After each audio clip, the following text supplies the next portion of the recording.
Okay, good morning. I'm Bob Stanton, and on behalf of my co-chair of our 50th reunion, Bart Jones, who's sitting in front of me, and our great president, Ned Perry, welcome to the great class of 1968 reunion seminar.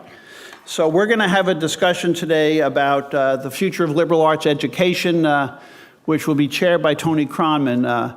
And he will introduce the other panelists, but I'll spend a minute introducing him to you. He graduated from Williams, obviously, with us in 1968, and he moved to New Haven, and he took a PhD at Yale in philosophy.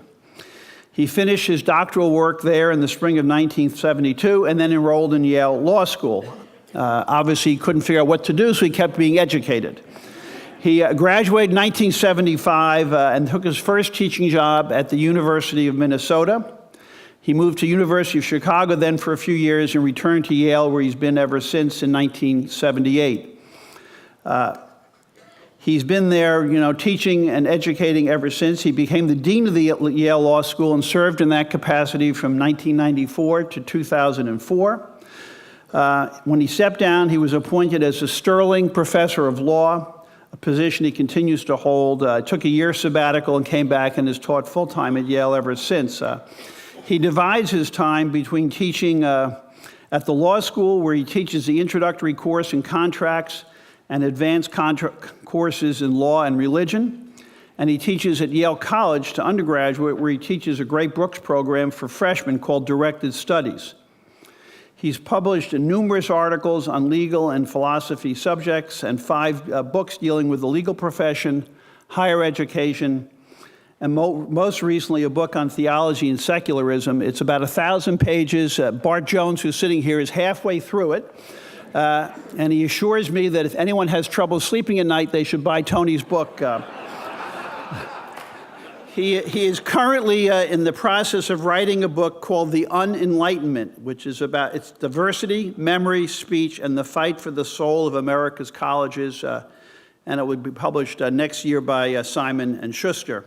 He and his wife, Nancy Greenberg, live in New Haven, but spend any time they can on Block Island enjoying life. So Tony, my pleasure to introduce my classmates.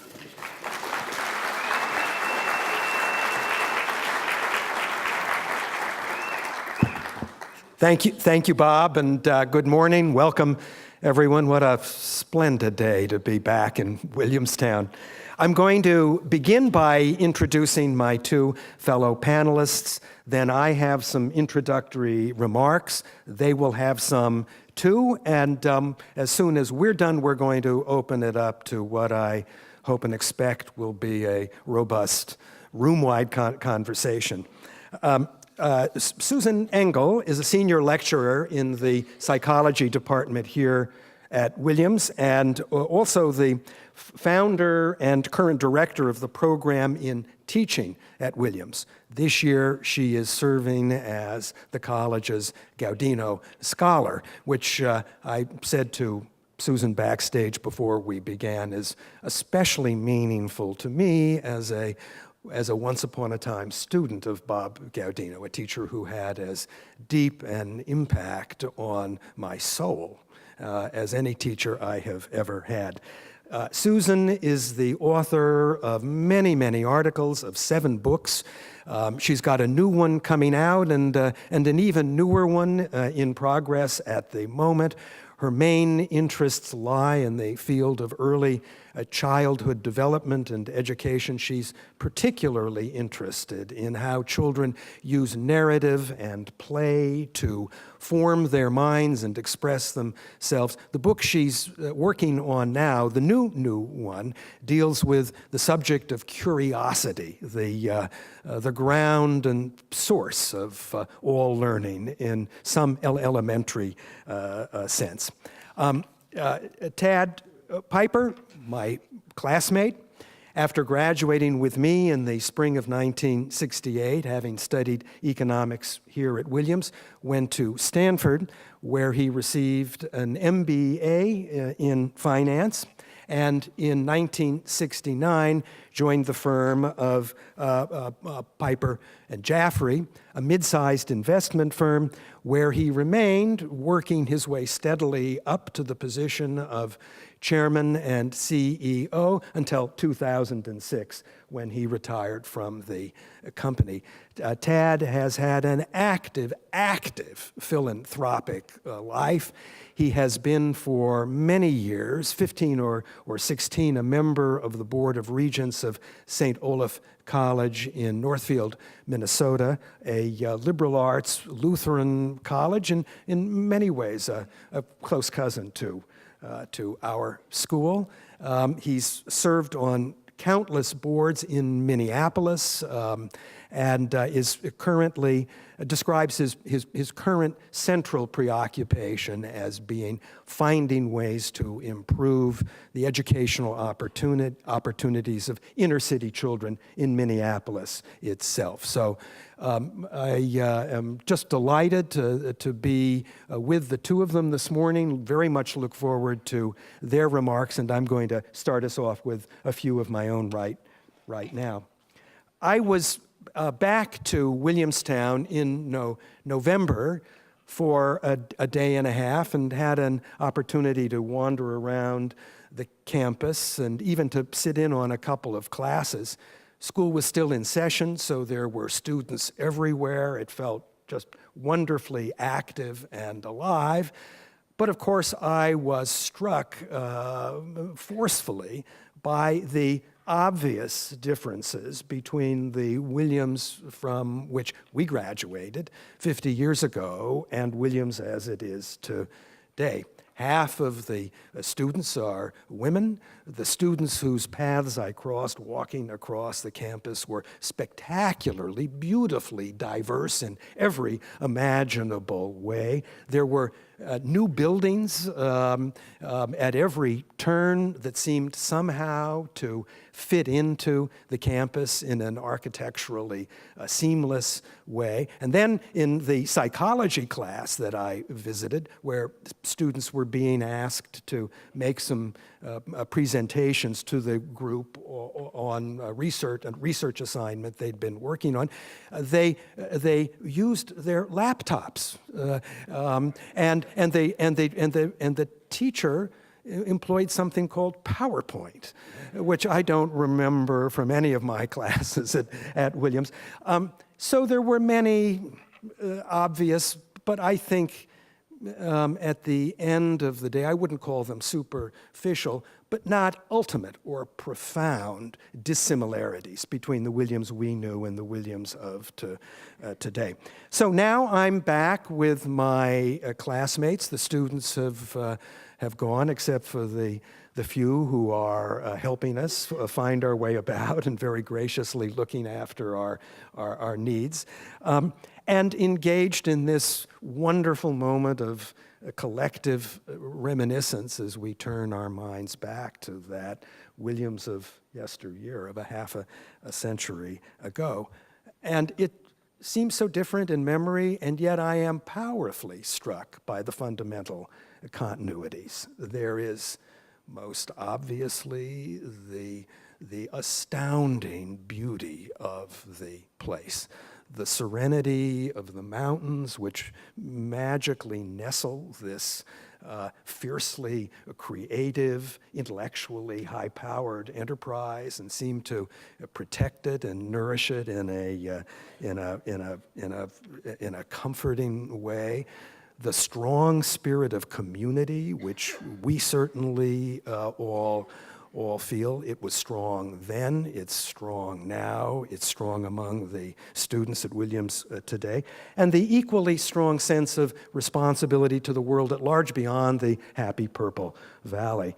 When we graduated, as I recall, many of the buildings were festooned with political declarations of one kind or another, with slogans and flags and this and that, and so it is today.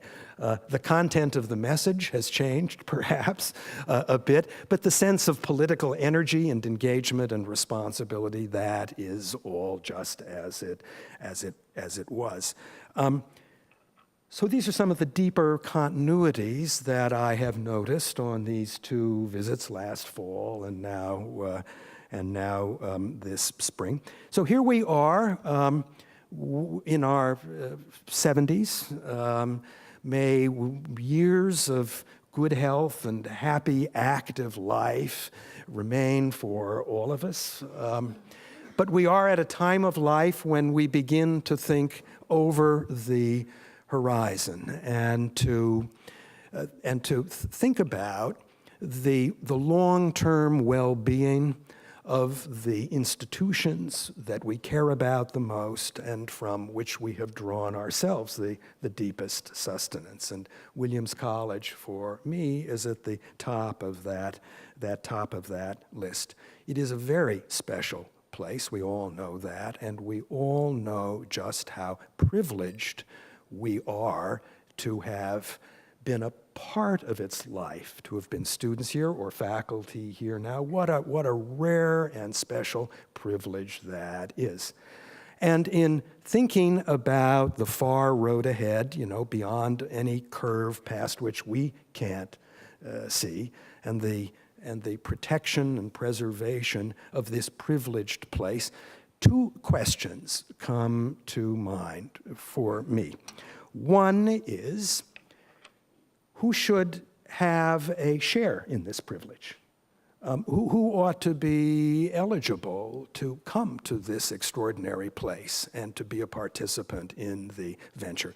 That's a question that has mainly to do with admissions, with financial aid, with topics of that kind. And I'm going to simply note the fundamental importance of the question and put it aside for the sake of speaking for a few minutes about another question, which to my mind is even more fundamental. And that is, what is the kind of education for whose benefit those lucky few are admitted to this privileged place? What is that education for? What is a liberal arts education, an undergraduate liberal arts education of the kind that Williams offers for? And I want to register a mild concern. It might even rise to the level of a complaint. I'll let you decide whether it does, but it's certainly a concern, and it is this. These days, when we hear spokespersons who are defending liberal arts education against its many critics and adversaries, when we hear them speak in its defense, they generally say something like the following. We live in a world, I'm taking these words almost verbatim from a recent column of Frank Bruni's in the New York Times, but the Yale president, Peter Salovey, said something nearly identical in a message to the Yale alumni not too long ago. We live in a world where no one can count any longer on having one single job from graduation to grave. You've got to be, or retirement, you've got to be prepared to move around from one assignment to the next. Having a liberal arts education gives you the kind of flexibility, maneuverability, nimbleness that you need to be able to do that well. It develops the powers of critical thinking. That's a familiar phrase one hears often, and of self-reflection, which nimbleness in the work world these days demands, and that's why it's good. That's why it's especially good, maybe even better than a more sharply defined but narrower vocational training of one kind or another.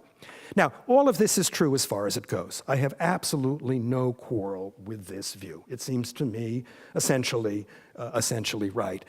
But it leaves something important out of account, something that I would indeed be tempted to describe as the most important thing.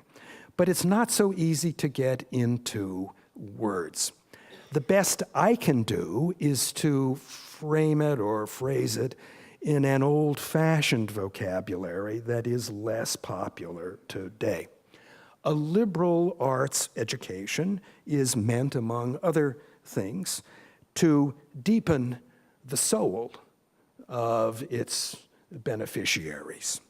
It is intended to cultivate the art of living. It is meant to civilize the whole person.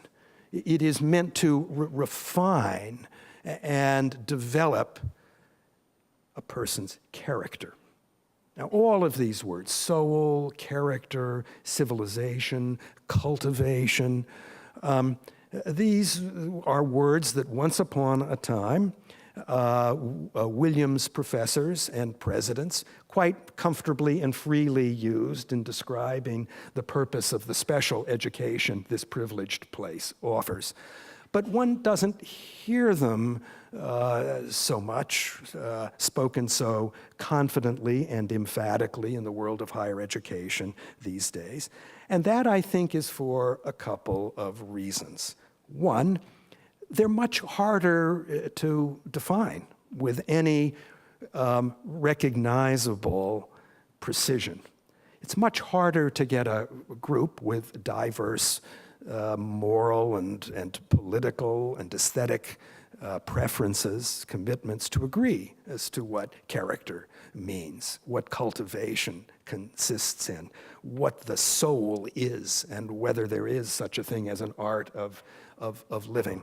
The second reason it's become less common to hear these words invoked is that they come today, I hardly need to tell you this, weighted with a great deal of political freight. Okay, whose soul exactly are you talking about? Which civilization? Cultivation for whom? And immediately the cautionary flags go up, and people begin to worry that these words represent just a politics in disguise. That's unfortunate.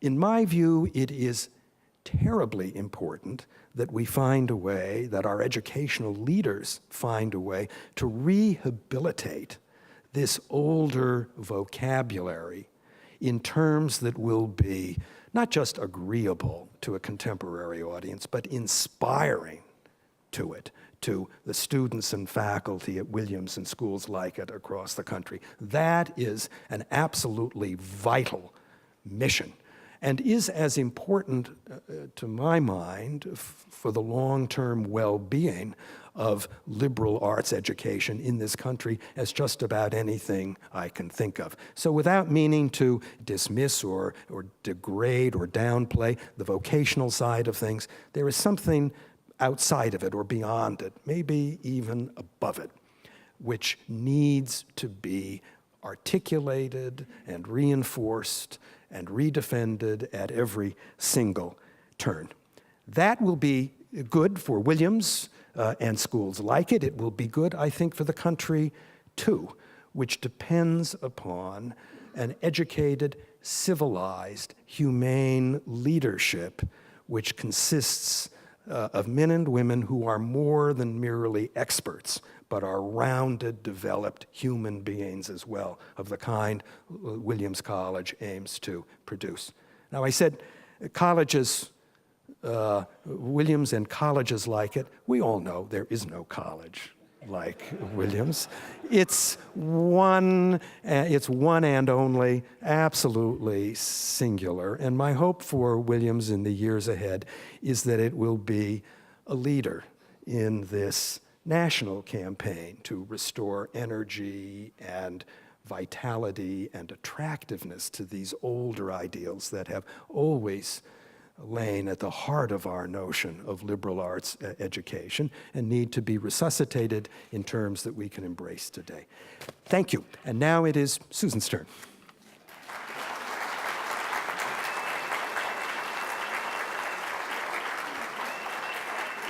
Hi. Can you hear me? I can't tell if, yeah, it's on, right? Well, good morning. You all know each other, and I know virtually none of you. So happy reunion. When I got to campus this morning, every day I am so happy to be here. I don't live near campus, so it's a drive, and then every day I get here and I think, Williams. And when I got out of the car this morning, I thought, oh, how happy you must be to be back at your college. So welcome back. And I want to start, in a sense, where Tony left off. I couldn't agree more wholeheartedly that the purpose of college is much deeper, more profound, and more complex than to prepare people for a job or to simply ensure that they make a lot of money at a job, which is how it's often characterized in the popular press. But I want to go on from there and also address the question you raised about whether these qualities that you were talking about are too ineffable to measure, too sort of amorphous or ephemeral to grab hold of and put in front of us. And I want to suggest that there are ways to do that. And to explain what I'm talking about, I'll tell you that I was at a meeting in Aspen a few years ago, the Aspen Ideas Festival. And if any of you know about it, it's wonderful because in addition to giving your own talk, you get to wander around and hear other people talk. And I went to hear a talk from two people I'd never heard of. They were the founders of Coursera and edX. And they were there to talk about the incredible wonderfulness of MOOCs, massively open online courses, and the idea that we could spread liberal arts education all over the world for free. And I sat in my seat in the audience, and they started to extol the virtues of this form of education. And I was sitting there shaking my head and grumbling and thinking, no, that could never do what we do on a college campus. You can't get students to love books. You can't get them to engage in wonderful conversations. You can't get them to meet people that are different than they are. You can't get them to form close relationships with professors and have transformative experiences. Forget it, forget it, forget it. You know, I'm a college professor. I've been in college my whole life, so I love it very much. And then I sat there because I'm not just a college professor, I'm a scientist. And I thought, wait a minute, how do I know we do those things? What makes me so sure that we're doing the things here on a campus like Williams that I'm sure MOOCs could never do? And it started me on an unexpected line of inquiry. I began to think, okay, what are we doing? How do we know that we have the kind of transformative impact we want to have, that we think we're having? And I started to ask my colleagues, not just here at Williams, but at other institutions, do we really transform students? Do we have an impact, this incredible impact on the soul that Tony was talking about? And I have to admit to you that many of my colleagues, both in science and out of science, said to me, well, of course we do. That's what we're here for. We do it because I know we do it. And that was a pail of cold water on my head because I thought, here we are, we love data, we love evidence, we love closely reasoned arguments, but we don't have one for the thing we've devoted our lives to doing. And so I became interested in doing research on the impact of a college education. And I took off one very narrow strand of the bigger issue. I didn't try to find out if, in fact, we have an impact on the soul. Too big for me. But I did become interested in the part that connects to my own research and interest in education in the K-12 world, which is I thought, okay, what's one thing I know we want to do and we think we do in a liberal arts college? And the one thing I picked is that me? Am I going on too long? Oh. The one thing that I know we want to do is change the way people think, not what they think, but how they go about thinking. And I decided to do some research looking at that. And I won't bore you with the details, maybe we can get to them later, but I designed an experiment. I had funding from the Spencer Foundation to look at 3 aspects of the way students think that I thought, and my colleagues generally think, should change when they're in college. One is the ability to change your mind in a reasoned way. God knows we need lots more of that. And that's something that people aren't naturally good at, and one might assume they'd get better at in college, where they have the opportunity again and again to change their mind in a reasoned way and to hear other people, their mentors, change their mind in a reasoned way. I was also very interested in whether students get better at asking good questions. because I study curiosity, as Tony said. So that was the second piece of my experiment. And the third part, equally vital, I think, in today's world, was whether students would get better at engaging in an argument with someone who disagreed with them. So I set up an experiment that involved measuring those three things, and I collected data here at Williams and at MIT and at Harvard University. And I could tell you another time about why I chose those three institutions. And we measured students in the beginning of their first year and again at the end of their second year. And I have to be honest here and tell you that we didn't find much change in those three capacities in that study. And I'm waiting to do more research on that when I get another grant, because I'm not sure that the answer is, yeah, we're not having an impact on those characteristics. The answer might be that 2 years is too soon, that we should look at first years and fourth years. The answer might be that I was looking at the wrong thing. There's a lot we have yet to look at. Along the way in collecting those data, though, what I realized was how essential it is to continue looking at this in a rigorous and scientific way. That one of the mistakes people like me have made over the years, and many of my colleagues, is to defend this thing we love so much and we believe in so deeply with faith rather than with evidence.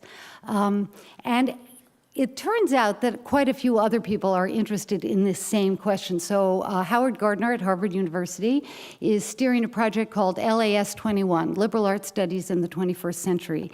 He and his team are collecting data at 10 colleges all over the country, and they're nearly done with this project. And they too are very interested in finding out exactly what things we're doing well, what things we're not doing well, which ways we're having an impact that we didn't expect, and which ways we're not having an impact that we thought we were.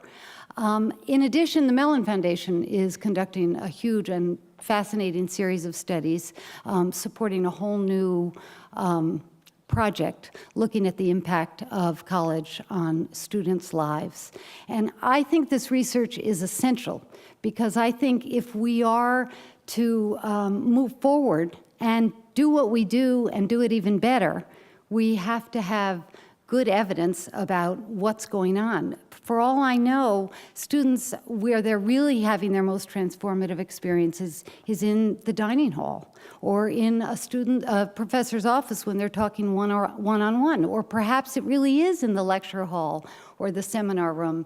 But we need to know what that impact is so that we can not only put our resources into the right places, but defend it with all the evidence we can muster. And I'll just say, by way of ending that, that when I was at a conference talking about this a few years ago, and people in the audience said, well, the things that you want to measure, the impact of a place like Williams, you can't measure it, you can't capture it, it somehow escapes that kind of definition. I just remind them, because I'm a psychologist, that we measure all kinds of things that we think are ineffable or too hard to put our hands around. We measure unconscious stereotyping. We think we know how to measure love. We measure the impulse to gamble. So I think if we put our minds to it, we can measure the impact of a place like Williams. Thank you.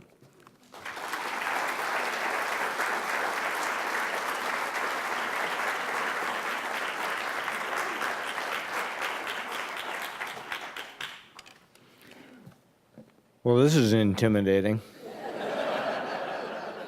Not you, them. One's written a book that I can't even lift, and the other's written 7 books.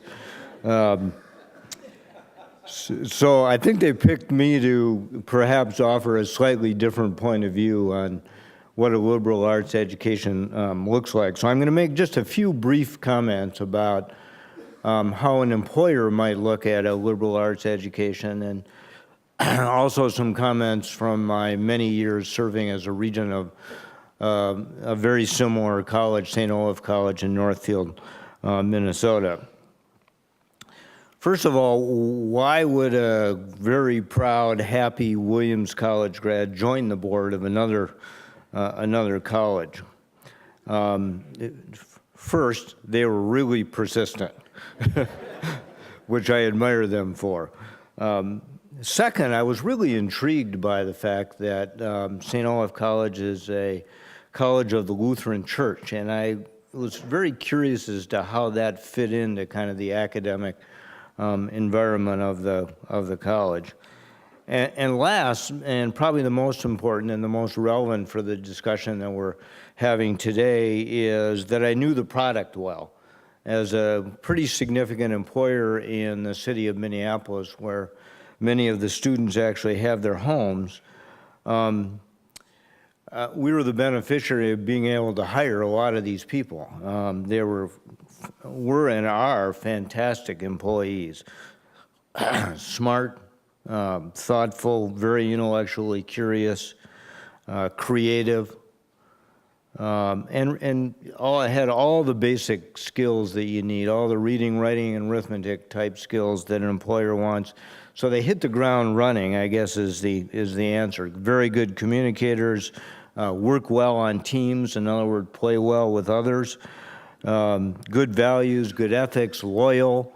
Many of the people that I hired back when I was still active are now the leaders of our company. So just a fantastic group of people, the product of St. Olaf College.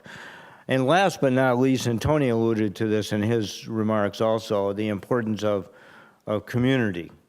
These students, as do Williams students, know how to live well in community. And some of you may have seen David Brooks's recent column on the importance of community, and his quote was, "The essence of an admirable life is community before self." St. Olaf students have this in spades, and I believe that you, my classmates, and others that are here have this as well. Community is really important. Shown very much by the class of 1968, the camaraderie and warmth that we all pick up, after 50 years, many of whom we haven't seen each other in that period of time. You pick right up where you left off. And last but certainly not least, the fantastic generosity towards the community, Williams College, that you all have shown, and you'll see when we announce our gift tomorrow or Saturday morning in front of all the alumni. Tony also, or maybe Susan, talked about how do you measure the value of a Williams education, or a St. Olaf education for that matter. I think both schools, frankly, do a lot of measuring around, what's the average starting salary of a graduate, or where are the graduates after 6 months after they've graduated. And St. Olaf does this. You can go on their website, you can look it up, and they list where every student is, who their employer is, or what graduate school they're attending, and they're very proud of that, as they should be. About over 95% after 6 months have something listed after their name. And yes, many of those students too will have 5 or 6 different jobs, and hence the incredible value of a school like this one or that one to be able to do that and have a lot of versatile skills. Those of us that are part of the class of 1968 can look back now in the span of our lives, and many of us have done some just unbelievable things in different careers at different times in your life. So we know what the value of that versatility is. But let's talk about some practical realities for a second. Yes, I think it's totally unfair to measure a value of a liberal arts education by the salary when you leave. And yet, as a student and as a parent, you have a high need for that child, that student, to be employed when they leave. The alternative is having them return to live in your basement. And I don't think any of us wants that. That is the practical reality. And so how does that weave into what happens here on campus? Yeah, having a soul is great. Having a job is better. So I think the challenge of a college like Williams or a college like St. Olaf is to how do you weave together those two things? How do you weave together the opportunity to develop your soul and your character along with your potential vocational skills? Both ultimately turn out to be really important. The other practical reality is the cost of college today. The cost of developing a soul is high. Here are just a couple, these aren't exact numbers, but they're order of magnitude numbers. The cost of, when the class of 1968 were graduating, the salaries we might expect from the jobs that we attained were something like 3 times the cost of 1 year of college at Williams. Today, that same number is about 1 times the cost of 1 year of college. So, you know, the debts that are incurred, not so much, fortunately, here at Williams, but in most liberal arts colleges, students graduate with a significant amount of debt. And if you think back in the arithmetic I just went through, how do you pay off that debt? Over what period of time? Do you have to sell your soul to be able to repay the debt? I think a really important question for us to think as we contemplate the future of liberal arts education.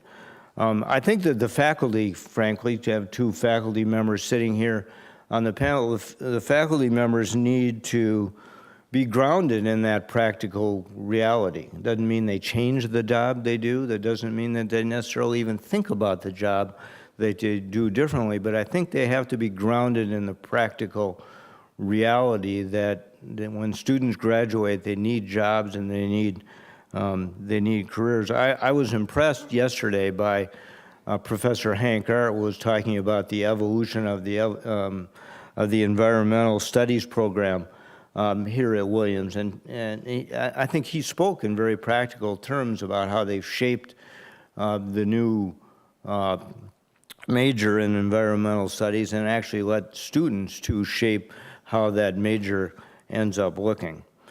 So if you look across the broader liberal arts landscape, what are people working on? I know there's some colleges working on how do you graduate in 3 years? Why couldn't you graduate in 3 years? Most liberal arts colleges, including the 2 that I'm the most familiar with, really aren't set up to do that. But some are working on that. There's a couple liberal arts colleges in our own community, Augsburg College and St. Thomas University in Minneapolis, both of which are pretty well set up for work-study programs where the students can work while they're getting their college degree. Obviously, works best in an urban environment. Many schools, including Williams, are really experimenting with their educational techniques and what happens in the classroom, what happens outside the classroom. Do you watch the lectures online and do the discussion stuff in the classroom? And there's lots of that kind of experimentation going on, which I think is really good. And of course, we all have to ask ourselves the question of, is college really necessary? I think for a lot of people, it's not. And I applaud the discussion that's going on really nationally around how do we accommodate those that are less suited perhaps to a liberal arts college and more suited to a strictly more vocational occupation, and how do we get them the training they need to succeed in their own careers. So thanks very much. I look forward to our discussion.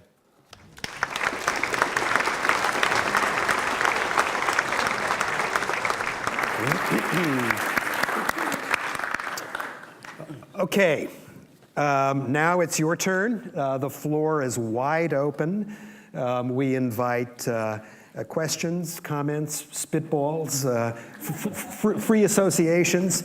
I expect that many of you have a great deal to say on this subject, and I would urge you not to feel compelled to compress your own views into the form of a question to one or the other of us, but just to speak your mind and share with the group what you think about the future, the shape and the future of liberal arts learning at Williams and in the country. Yes?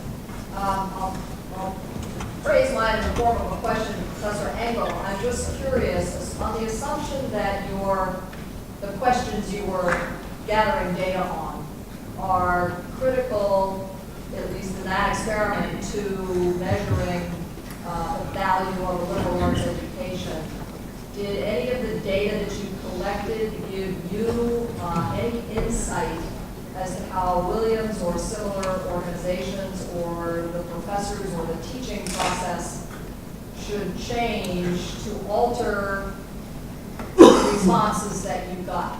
Sure. I'll answer as far as I've gotten, which is not far enough in the research. So one of the things I just want to say again, though, I'm not yet ready. For instance, I'm not trying to publish those data yet because I'm not ready to say that what I found sort of captures the truth. It may be, and this goes back to something that Tad said, it may be, we don't know how long students need to be on a residential campus to get something out of it. And it may not be 4 years, but there may be a certain amount that's necessary for real transformation or growth to take place. So that's the kind of thing I want to answer. One thing that I think that many of us, certainly many of the faculty here at Williams, that we care deeply about is that students know how to pursue a thought. I tend to avoid the term critical thinking because I think it means so many different things to different people. It's become like a buzzword. But as Harry Brighouse, who's a philosopher of education in Wisconsin, says, everybody should know how to think about something for 20 minutes. And that's a pretty concrete pretty measurable way of putting it. And certainly here at Williams, we want students to know how to ask a question and then think it over and gather some evidence and then rethink it over time. To the extent that we didn't see that in my first take on this, it may be that we're actually not giving enough time to helping students develop their thoughts. I mean, that takes some time and some interaction. And some of us do it now and then with one student or another, but in our big lectures and our tests, we may not be getting at that at all. So that's the kind of thing that I'm very interested in finding more about. What does it, if students aren't across the board, or if most of them aren't getting better at pursuing a thought and looking at it from several angles, what could we be doing in our teaching to make that happen? And it may be simply that we need to focus on it more deliberately and worry a little less, for instance, about making sure they have a vast body of information. It's not that different from a discussion that's going on in the K-12 world. Yes. Tony, I've been teaching history at 3 different colleges for the last 10 years since I left the business world. And I find there's 2 reasons that my students avoid the liberal arts like the plague, quite honestly. And these are not Williams, these are more typical sort of, middle range colleges. But one is the point that Tad enunciated very nicely, that they want to get a job when they graduate, their parents do, and they don't want to live in their parents' basement. That's number one.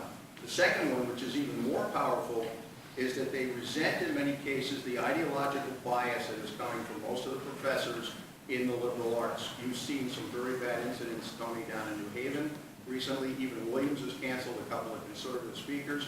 We talk about diversity of people. We haven't talked enough about diversity of ideas. And again, the students pick up that bias. Many of them really actively resent it. And in my experience, that's one of the reasons that they're avoiding the liberal arts. Would any of you like to comment on that? Sure. Yeah.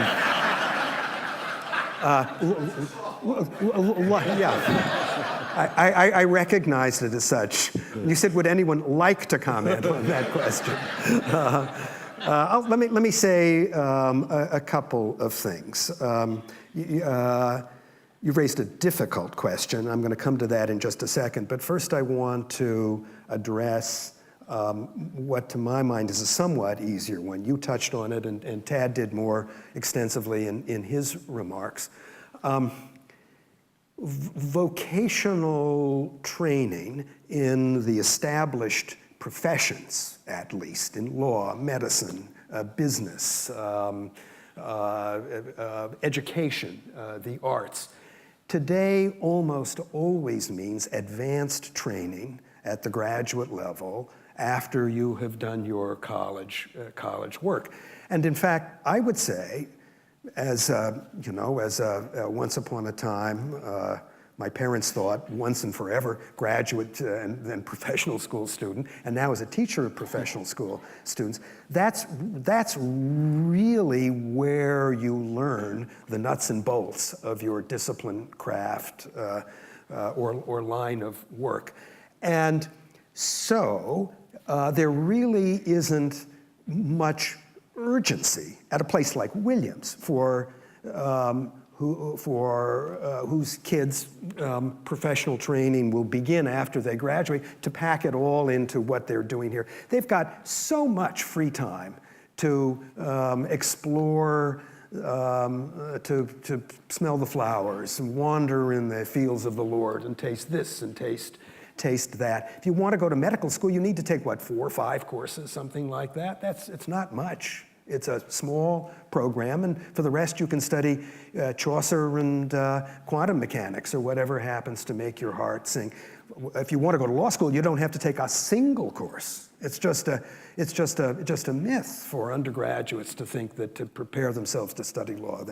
So I would say, even granting the ultimate importance of what Tad said, I would say the importance of having or being a soul with a job, with a remunerative occupation. You can worry about that later on, for the most part. Now, the question you raise has to do with real or perceived shifts in the culture of undergraduate education in the liberal arts, by which I think you mean mainly the humanities, though the line blurs to include faculties of arts and sciences generally at schools like Williams and Yale. And I am sympathetic to much of what you say. Some of the complaints, I believe, are overblown, but there is real merit to them. I fear that my own now home campus in New Haven has become less open, less welcoming to a full range of moral and political opinion than it ought to be. Often these pressures are felt very subtly. No one is forbidden from saying anything, but you know which way the wind blows. And I think that's really unfortunate. My belief, it's somewhere between a belief and a hope, is that this is a difficult period that we're passing through. There is a certain exaggerated quality or character to some of the campaigns or crusades that have made our campuses feel like embattled spaces, and that it will pass, or at least attenuate. You're shaking your head, and I can see I'm inside. Someone inside of me is shaking his head too. But I try every day to talk myself into a spirit of optimism about this, because I'm a teacher, and I feel every morning when I get up, I have a responsibility to do everything I can to keep the forum wide open. And this is really the subject of the book that I'm finishing up now that will be published next year, which is a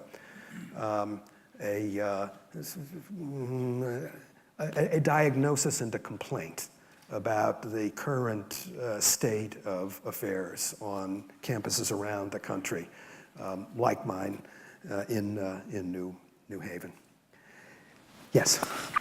I have a question, maybe less political question, but I'd be interested in your insights, any of you, about the importance of maintaining a certain size in order to ensure that ideal liberal arts education that you described, certainly there are large public universities that have liberal arts programs within them. Williams, maybe to your earlier point, Tony, is maintained a certain size, and perhaps that limits then, as you said, who can come here. But I'm curious whether, and in your studies maybe, whether you have diagnosed anything qualitative, and obviously maybe your insights to the quantitative side of how important it is to keep a program small, or at least to a certain size. And then the other question would be, how important do you feel that the physical environment is? I mean, you talk about, the Purple Valley and obviously this beautiful campus, and there are beautiful buildings. But in the end, how much do you think that does contribute? Could you, with the same group of professors, create the same environment in the middle of Boston or New York City, or how do you kind of consider the physical environment?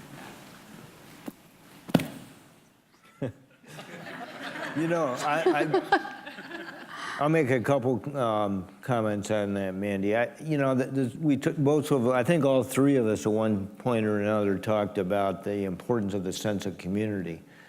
And as a high school student thinking about where you might pursue the next phase of your education, I think size does matter. I think certain students will be more comfortable in a larger environment, some smaller. The community we've created here at Williams and similarly at St. Olaf, an incredible amount of learning goes on outside the classroom. I think Hank Ard said it in his sort of retirement comment as, more is learned out than in. And I think that sense of community is really, really important. And I think different people adapt to different size communities differently. And they make choices accordingly. So just to follow up, does that imply then that the ideal liberal arts education, which you all believe in, can only be achieved in that smaller community, or is it that community is perhaps most important for a certain type of student, but you can also achieve it in larger universities? Well, I mean, it's a challenging question. There are many universities, Yale is one, that have liberal arts colleges at their center with a whole array of graduate and professional schools strung around it. And it's an altogether different animal than a liberal arts college like Williams, which is nothing but.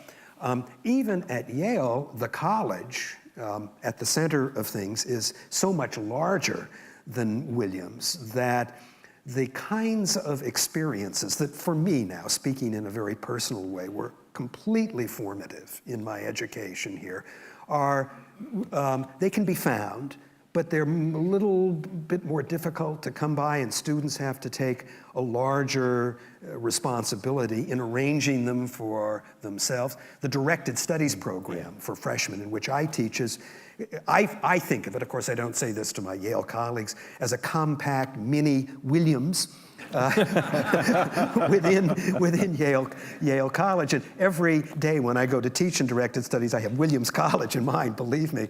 But I do think that in some sense or other, the kind of learning that has been so important to me and that I'm so eager to give my own students some share in does depend upon a high measure of intimacy and personal connectivity and responsibility, which goes with that sense of community.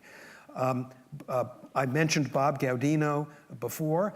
I remember, I've told a couple of you this anecdote this weekend. I remember an incident in a seminar of his, I think it was my junior year, on ancient political philosophy. And we were talking about Aristotle, something like this, and someone else in the seminar had made a comment, and we were 3 weeks into the term, and Gaudino leaned down the table like this, and he looked at me. I was sitting there, and he said, Mr. Kronman, you don't agree with that, do you? And I thought, how did he know that about me? Of course, I found it utterly abhorrent what my classmate had said, but he knew enough about me and how I would react to these ideas.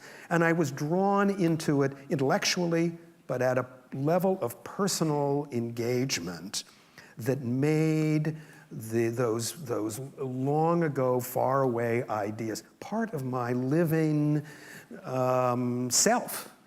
And he and many others here on the faculty helped me to find what it is I really care about in life, what I love. So last week was graduation, and I was super psyched because my thesis student was the valedictorian. And she called me the week before she was making her valedictorian speech, and she said, Professor Engel, what do you think makes Williams different from every other college? And I said the truth, which is from far away, I don't know how different it is. There are a lot of wonderful colleges in this country. But one thing that I think we, at our best, that makes every class different from every other class is that each person gets to figure out what lies at their core. And I was even more psyched because she quoted me in her valedictorian speech. This was not original to me. It's something that can be found in the work of John Dewey when he talks in his educational philosophy, when he talks about the process of education as being one that allows each individual to emerge. And the way that I would put that is that Williams at its best helps each student become more of who they are. And more in the best sense, more informed, more deliberate, more who they are in the company of others who are being who they are. So I think that I just want to echo what Tony said. I think that does have to do with some quality of relationship or intimacy. I don't think it's the absolute scale. I think it has to do with whether you create opportunities in your college to help each student become more of who they are and to help them do that alongside other people.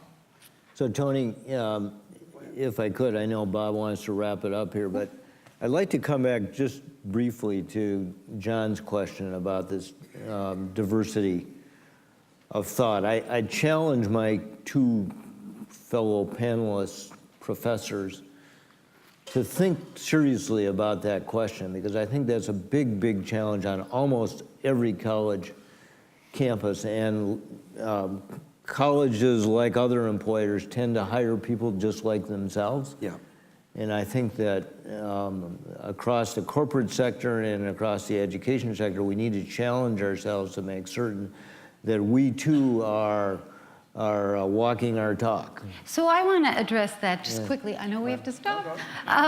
Because I too struggle with that here and struggle with my own self-censoring when I don't say something in class because I'm worried that some student is going to be furious at me or many of them are going to tweet something bad about me. I mean, it does have, it's not that great. On the other hand, I think it's overblown because I don't know of another institution in this country that struggles as dynamically and daily with the problem of freedom of thought and exchange of dissenting opinions as colleges do. So we don't do it as well as we want to, and we're facing particular challenges right now. But that doesn't mean that we're not really in it in a way that no other institution in the country is. Yes, so if you're looking for a place where people are trying every day and talking and arguing and screwing up about it and then coming back to the table to try again, that's on college campuses. Right. And do we have to get better at it? Yes. But are we really trying? Yes, we are. Great. That was what a perfect way to end.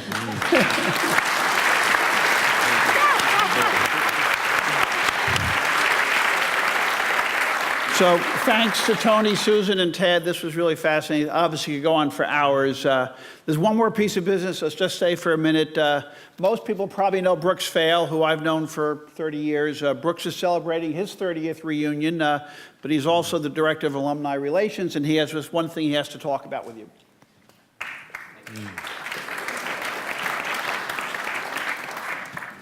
Good morning. At tomorrow's annual meeting of the Society of Alumni, will recognize a select few alumni with awards in a range of categories. One of those is the Kellogg Award, which celebrates career achievement. We were informed yesterday that this year's recipient will not be able to attend the annual meeting. But that person is here today. I'd like to read the citation, which also will be shared at tomorrow's meeting. The Kellogg Award, given annually to an alumnus to recognize extraordinary career achievement, is named after James C. Kellogg, class of 1937, who made his mark in New York financial circles, becoming chairman of the New York Stock Exchange in 1956. The award this year goes to an educator, philosopher, legal scholar, and author whose work has been described by someone who knows it well as imploring the humanities to return to the essential task of asking about the meaning of life. This task, the asking of this central question, is one our honoree tackles in the classroom and in his books. A political science major at Williams, he earned a PhD in philosophy from Yale, and then immediately afterward a JD from Yale. From there, he entered the classroom, teaching law at 2 Midwestern universities, and eventually returning to teach at Yale Law School. He's been there 40 years, 10 of those spent in the role of law school dean, a position in which he, among many other achievements, oversaw renovation to the school's law library. Since returning exclusively to the classroom and his own writing, he has published several books, adding the teaching of an undergraduate great books course to his docket, something he says reminds him of his favorite classes at Williams, and, according to a profile that appeared on the New Yorker's website last year, has honed his skills as an expert spear fisherman. As a dean, professor, writer, and thinker, our honoree has impacted the lives of thousands of students and readers, each of whom, he hopes, are asking about the meaning of life. It's a question we are proud to showcase here as we recognize the career of this year's Kellogg Award recipient, Anthony T. Kronman, class of 1968.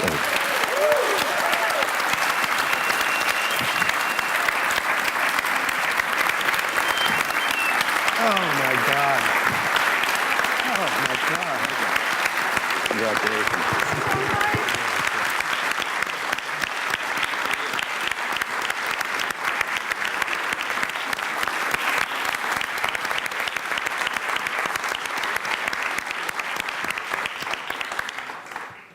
Now I understand the puzzled and dismayed look on the face of the gentleman in the alumni office who's been helping us organize our events for this weekend when he asked about my plans for the weekend.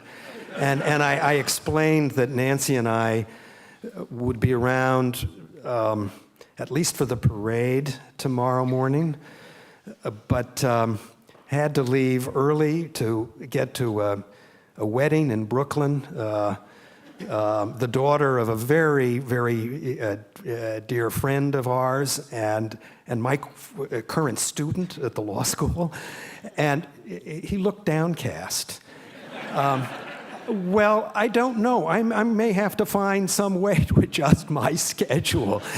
I'm so thrilled and as deeply touched by this recognition from the school that has meant more to me in my life than any other institution, and that is with me in my heart every single day as a model, an inspiration, a source of continual strength. I owe more to Williams than I could ever conceivably have imagined on that long ago day when I got off the bus from Boston. My parents, I grew up in Los Angeles. My parents put me on the red eye and gave me a bus ticket to get from Boston here. And the bus wound around through various decaying western Massachusetts mill towns. And I was beginning to think that maybe I should just duck down low and the bus driver wouldn't notice and carry me back to Malibu. But then I came up the hill on Route 7 past the observatory into this brilliant cleared space. And I thought, well, I think this is going to be just okay.